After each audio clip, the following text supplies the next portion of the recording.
Hey Sophie, nice to see you. Hi, Maya. Sophie Song, I love that name. So I had you on today. We're both getting over colds, by the way, so we're a little bit sick, but we're pressing on. So I just wanted to have you on today because you've had such amazing change here doing hypnosis, and I just love your story, and you're a writer, so I think you'll have an easy job kind of writing us a little story about it right now. So tell me a little bit about, how did we meet? Why did you pick hypnosis? I don't know if as a writer I'm gonna have any more of an easy time You are. talking about this. And I have told you that I read the Google reviews, and even though everyone looks like they're trying really, really hard to describe this incredible process, they don't, I think, and they feel as if they don't quite convey the actual essence of it. And I feel like that's going to happen here, but I'm going to try really hard to do a good job of this. So when I came to you, I was going through a rough breakup, not because that relationship was particularly rough, but because it put into question a lot of the things I thought I had learned about myself and made peace with, a lot of past trauma, the ways that I self-sabotage, and those things I thought I had learned, but the relationship triggered a lot of them. And post breakup, they just hit me really hard. And it felt as if all the growth, all the therapy, all the rest of it I have been doing for like 10 years did nothing. And I was still that hurt child who hasn't made any progress. And I just felt very stuck where I was. And I didn't feel as if I had the tools, even though I had read so much about therapy and about all those tools. I didn't feel like I had adequate tools to make a change at that point. And so it was with a good amount of desperation that I contacted you. And I don't think anyone really would do hypnosis without that desperation, just because it sounds so new agey. A lot of people, including myself, who are well educated, would have a lot of skepticism coming into something like this. Is it just Oh, like, it's just so hokey pokey. And I did tell you this, but like if you didn't have the PhD, if you didn't go to, was it Cambridge or Oxford, I would really have an even harder time trusting you. If you like, you're one of those people who are just like, oh, all the time, I'd be like, no, and like that's not quite for me. I'm too you me intelligent up for so much. I love it. this. But like I was in a really dark place. And so with that desperation, I sought out a bunch of hypnotherapists, and out of everyone I talked to, you're the one who practices this new type of hypnotherapy. Everyone else was still doing the QHHT, the older type, which I have had friends say is as effective as well. So I can't speak for both because this new type is the only one that I tried. And Boy, did that surprise me. Tell me, like, how did it work? Did it work? What are the Um, results like? yeah, so we had 3 sessions together, which I have one more session left in this package. And, if it comes in handy in the future, I will definitely take advantage of that. The 3 sessions from the first one, it worked. So it worked in the sense that I was able to enter into that trance like state with you. And even though I didn't know, and I still don't know how it happened, we got into that trance space, right? And so in the sense that technically it worked. And in terms of effect from the first session, it did work as well, but it was a more gradual process. It's in the first session, we unearthed a bit of stuff. And then in the second session, a bit. And then by the third session, I think I was like fine, and we were trying to find some stuff to discuss, but really like I was No, fine. we run out of problems by then. Yeah, we ran out of problems. And so by then, I think it's already done its magic, but it felt really good to just come back to you and talk about how wonderful I felt at that point. And Yes. just thinking back to the first, before we started the first session, like the launch meeting when we met, and how miserable I was compared to like how really I felt like I was radiant, not as in like radiantly beautiful, but just my energy level was like, I hate using words like energy level because they again sound really new agey and unbelievable, but No, that's but how I it know, feels, right? It's not like factual changes. It's something that is in essence, in spirit, in things like that. And it's really hard to put into words without going into the new agey terms like that. And who knows, like maybe someday someone will come out with a more factual description of this that will convince the masses. But right now, that's what we're stuck with. Maybe as a writer, you'll come up with a whole new like lingo for me so that Maybe, I can describe maybe. this quantum experience. Because it's true, like in a way, words kind of Yeah, I did think about it is a little bit like an epiphany in literary terms, right? right. And epiphanies in literary terms sometimes do not last, but thus far, after 3, 4 weeks after our last session, that effect has maintained itself. And so, and I'm not even like scared, like tremulous about like, oh, I'm gonna start to feel horrible again. Not really, like I'm not worried about it. Oh no, And it's so permanent. it's not really about external factors and how awesome they're going. It's really about who I feel like I am and what tools I feel as if I have to deal with whatever may come in the future. So amazing. And I mean, you said, radiant and not about how I look, but you do look different too. That's a kind of incredible part of your story is you look really different. And you look beautiful, but also just like more self-assured, Mm, calmer.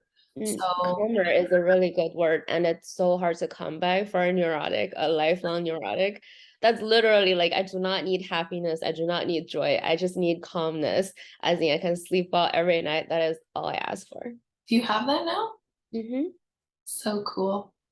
Well, so tell us, I mean, tell the people who are watching, because I already know, but tell the people who are watching, like, what does it feel like when you come in? You actually came in live, so you were here sitting here. We're doing this on Zoom just so I can record you. But what did it feel like? What's the experience? It is a, it feels as if we've stepped outside of time. And so in that sense, it's almost womb-like.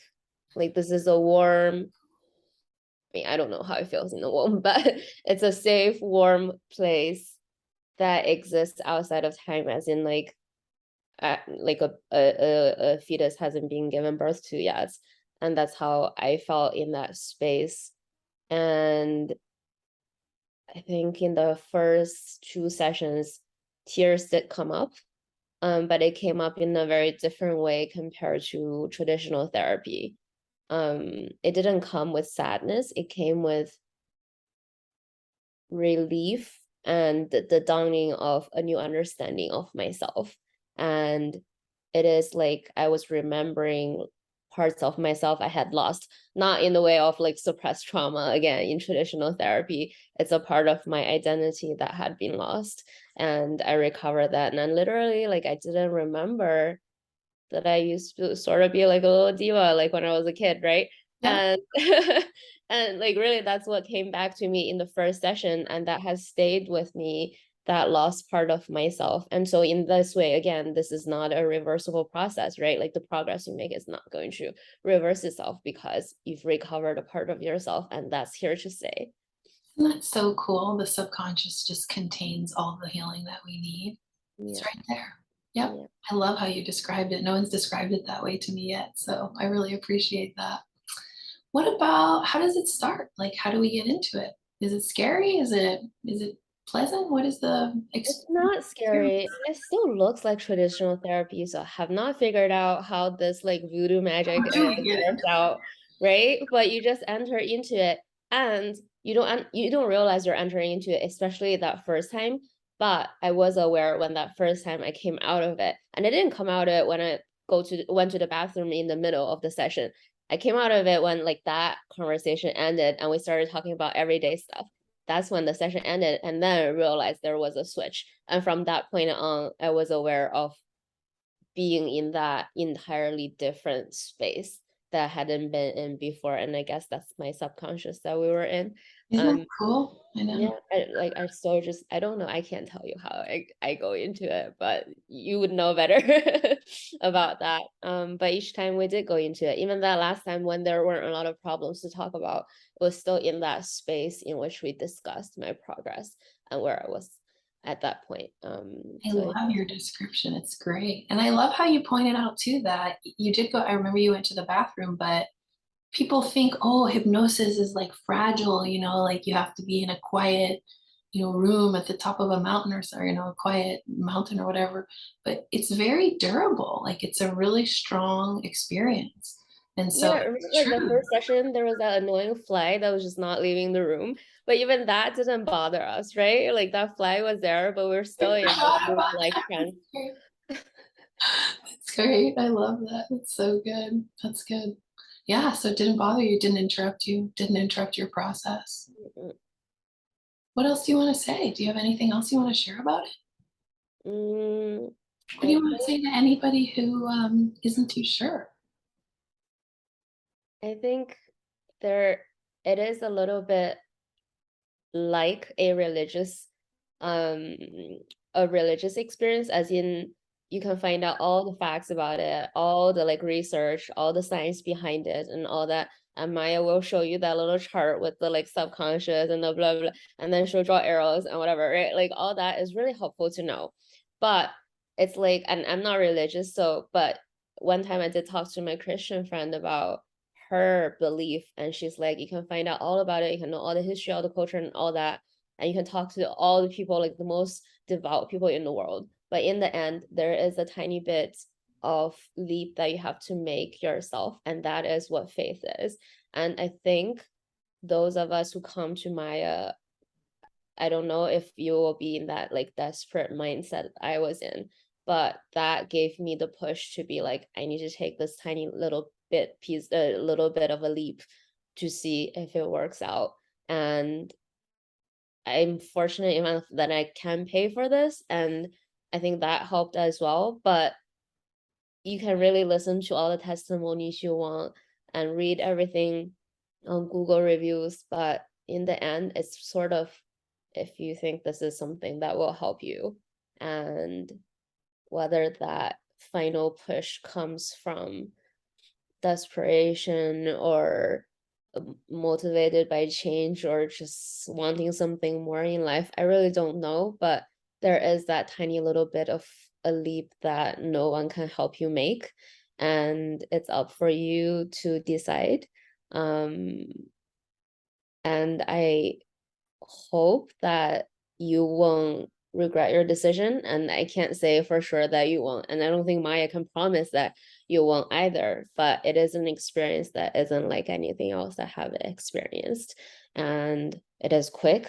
And so, for those of us modern people who just want like a quick fix, it is quick, but it's not like putting a band-aid over a enormous gash, right? Like it is healing from the deepest levels of your subconscious. And That was a good testimony. I mean, it's true too. And people don't believe that it can be fast because they think, oh, I've been this way my whole life. But the fact is, subconscious is not working in real time.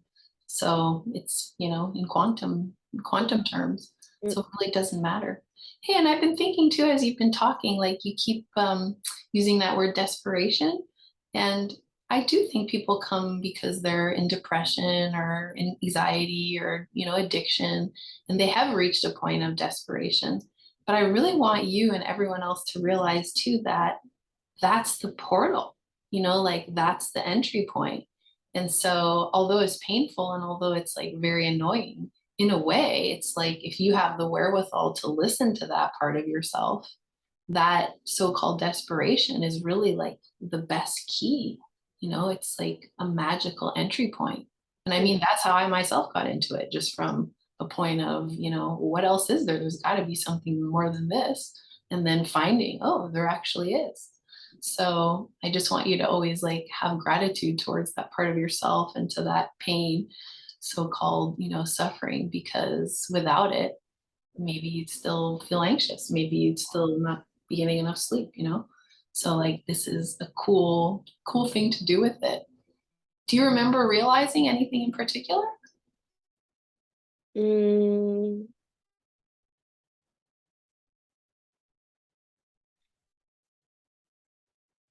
other than the diva thing that I have already mentioned, that was the first session. I can't remember what happened on the second session, but it made a huge difference. I will say though, like after each session, there were still a tiny bit of regression, I think, after each session. And I would reach out to you, Maya, when I freak out and I'm like, oh no, nothing has changed. I'm still that person. And I think even after the third session, it did, but it feels very different from the anxiety and depression of before, in that there is a little bit of a distance and there is a little bit of a visibility from the outside. When before it was very much you're stewing in that negative like mindset and you can't really pull yourself out of it because you're just too mired in it. And I think for me at least, like that anxiety and depression have subsided more or less for good after the third session. And like I said, it's more of a confidence in yourself now that what comes next I will be able to face. And like life cannot be without challenges, that is for sure. And it's that way for anybody. I'm sure even Kim Kardashian has some stuff that she Yeah, has to she deal does. with. Oh yeah, okay. I have no idea what she does. um, I'm just saying, you know, like even the most privileged people have things that they deal with and they can't avoid hurt and uncertainty and all that. And so that's not, it would like, you would be a magical genie if you can fix that for people, right? So you cannot. And so it's really a change of mindset, a change in a belief in yourself now that, and that's the thing I just realized, that's what it's the belief that you are an adult and you can take on whatever life throws at you. And that's where I realized in the second session, I think that changed so much for me. Amazing. This is such a great story. I can't wait to see what happens next. Gonna have books published, magazine articles. I'm dying to know. Well, I appreciate you sharing your experience. I appreciate you being vulnerable and opening up your own life so that other people can, learn from it and get motivated and feel that same warmth, hopefully, that you felt. So I am always available, like you said, if you need to reach out in between sessions. I do think that's a good part of the process because we can change overnight. We really can, and you're evidence of it. But we're still going to remember some parts of before. And so this part of my offering is like, we'll just keep on reminding each other and reminding you until it's solid, like it is right now. So I'm super, it sounds condescending, but I'm super proud. I'm super honored that you chose me, and I'm very grateful that you shared what you're feeling right now. So thank you, Sophie. Thank you, Maya. Such a beautiful name too. It means wisdom, of course, in classical Greek, which I studied before hypnosis. Hey, thanks for coming on. I really appreciate your time. All right. Have a great rest of your day. Okay, bye. Take care. Bye.